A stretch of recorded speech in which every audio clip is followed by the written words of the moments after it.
নাকা চেকিংয়ে বাধা দেওয়ায় লকেটকে পুলিশি তলব, হাজিরা এড়ালেন প্রাক্তন সাংসদ। লোকসভা ভোটে হারের পর আরও বিপদ বাড়ল লকেট চট্টোপাধ্যায়ের। পুলিশের নাকা চেকিংয়ে বাধা দেওয়ার অভিযোগে হুগলির প্রাক্তন সাংসদকে নোটিশ পাঠালো পোলবা থানার পুলিশ। চলতি মাসের 1 তারিখে হুগলি গ্রামীণ পুলিশ লকেট চট্টোপাধ্যায়কে আইনি নোটিশ পাঠিয়েছে।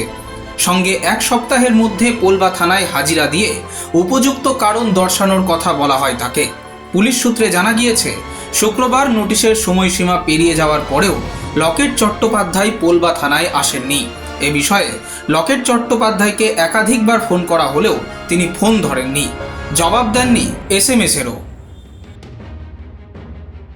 Bureau report, express news.